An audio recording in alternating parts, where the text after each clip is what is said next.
Hey guys, so today I want to take a look at iOS 7 on the iPhone 4 because people have been wondering a little bit how does it perform and stuff. And of course this is an early release also from Apple, so of course it will get updated, probably better speeds and stuff. But then we shouldn't forget that the iPhone is getting old. Or the iPhone 4, it came out like 2010. That's a 3-year-old phone, and now with technology, a lot of things is changing pretty quick. But this is the new UI. If you haven't seen it before, Apple have really changed a lot of things. The first thing that you will probably notice pretty quick here is that all of the icons and everything is changed to more of like a cartoonish look. If you would ask me, do I like it? Well, I definitely do like the color effect. At first I was like, do I really like this? But then when I started to think about it, I was, well, okay, I assume this is okay. You can see here also at the bottom that just for this specific iOS 7 release, we don't have any cool background behind these 4 icons at the bottom. I'm really not sure why, because it do look pretty good on the iPhone 5. One thing also that you can notice that's pretty interesting is that Apple have removed now, so if you swipe to the left, you don't get any search option to search for different apps and stuff. Now you just have to swipe down like that, and you can see that that's the animation that you do get, and it's probably a better update. You can probably do that on all of the pages. Yes, you can, not just before. If you had a lot of pages, you had to go all the way to this side. So I assume that's a better way to do it. But you can see it's a little bit laggy there because they do bring some new animations here, and the iPhone 4 doesn't have the best specs. You can also see here that the keyboard is a little bit different here. You still have that clicking sound, but the font and everything seems to be changed. So when you search for something right now, you can see that you get this kind of list with applications. Still don't have any widget options here. Of course, you don't have any widgets that you can have on this page. It's still the same. Also, what we can check out here is that the lock screen, as I showed you in the beginning, you can see the clock. You have a quick access to the camera. And all of the apps also seem, the default app seems to have been updated. So you can see here that this, let's see, oops. So the camera app probably is a little bit better with a square option, HDR, video mode, photo, and also the video mode, you just quickly swipe. And you can see that it's not the best speed at the moment, but of course that probably will get updated. And then you can also see the new animations when you go in and out of apps. It's a little bit slow on the iPhone 4, of course, because the phone is getting old, but it still runs, at least iOS 7, that it runs on this older device. That's something that is definitely pretty nice.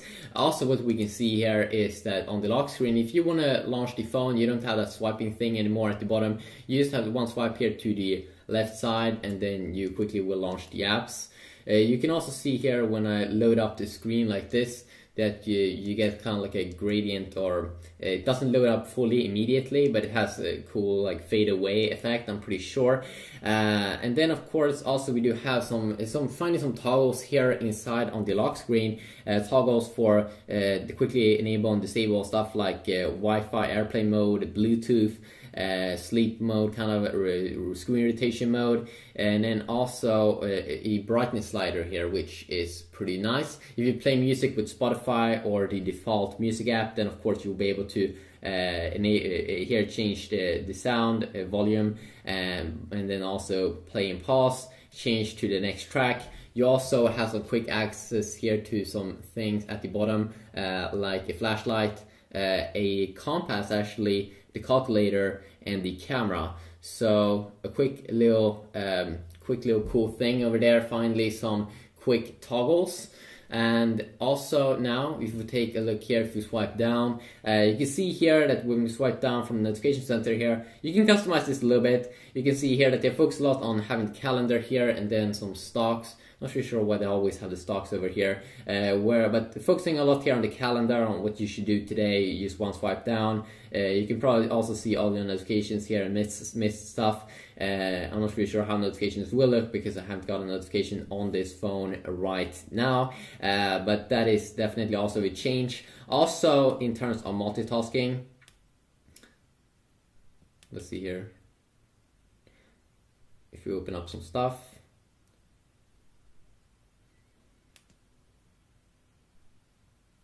so multitasking is also a little bit different here. Let's see.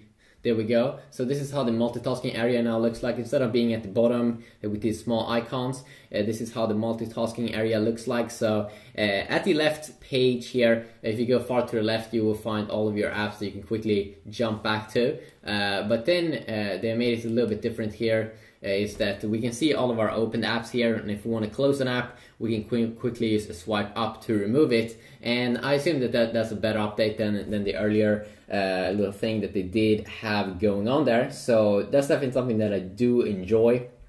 And I'll probably make separate videos to be going over separate different apps and updates that they made. I mean, as you can see here in just the call app, they made some nice updates here, and you can see also that the theme overall is more like black and white, but with a lot of colors. I would also love to hear your opinions down in the comment section down below, what you think of this update. You can also see that Safari seems to be having an so I can quickly launch that. Okay, so if I swipe from the bottom, I can quickly get these quick toggles.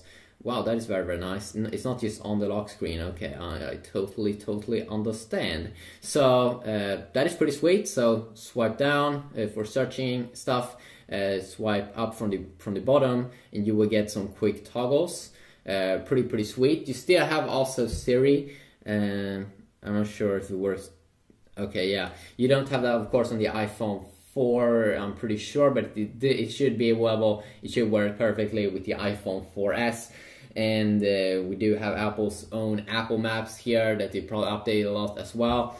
What I do like also about the browser, which I'm probably going to go over in a separate video, is that when we go back here, you can see here Safari has made a very interesting update here with a very clean UI here with just one bar at the top, and I've been waiting for this to happen. So search or enter an address, and you just quickly have a bar up there at the top. And then also the tab system seems to be very cool here with this like cover flow mode or something. That kind of reminds about the Mac OS 10 experience that also has been getting some new updates here. Let's see here also if we can change some stuff here. You can see here this is how the settings area looks like, so pretty much the same as earlier, but they have updated the icons and everything. You can do quick settings here in the notification center, the control center as well, if you want to have access to that on the lock screen. The do not disturb mode, which still is here. Some general settings here for majority of the things that you do want to change. And if you go down brightness and wallpaper as well, you can see I'm on full brightness at the moment. And right now it doesn't seem like I can pick wallpapers here, or that they have any cool default ones. I'm not quite sure why they didn't have that, because it did work perfectly in my iPhone 5. See here, you can see this is how it looks like when you connect to a network. I'm connected to my home network, of course. So I might have missed some stuff in this video with this new update, but of course I will be going over the various different apps and the updates of them. You can also see here when we go into the app here, yes, it's empty photos, and Apple has been working a little bit more on bringing stuff out with the cloud, with like iCloud and stuff. So of course you will be able to sync all of your media and stuff easily across your Mac devices. You can also see the music app here, pretty quick opening up. So to sum it up, I mean, it's definitely not as smooth here as on the iPhone 5. I mean, definitely slowish. It'll probably become a little bit better in the future, but then we shouldn't forget that this is a very old device, the iPhone 4. Really old, and still that you can run this latest update. It's pretty nice. But yeah, quickly look here. Let's see also what happens when we hold in the power button. Okay, so this is the new UI here, which looks pretty cool, or I'm not really sure. Yeah, maybe slightly power off or console. So what do you think about this update? Do you think it's an amazing update? Do you want to update? It's probably gonna come out here in the upcoming months, and we'll be. I've been waiting for Apple to do something interesting with iOS, and finally they're doing something. And I think it definitely is a step forward that they're trying to do something new. I've been pretty bored with iOS, but now I think it looks a little bit cool again because they're doing some updates and they're showing that they still want to be in the top smartphones at the moment with the most cool operating system as well. So yeah, quick little look here. Hopefully you did enjoy this video, and hopefully until next time, have a great day. If you did enjoy this video, if you want to see anything specific, please let me know about that, and hopefully I can make a video about it. Peace.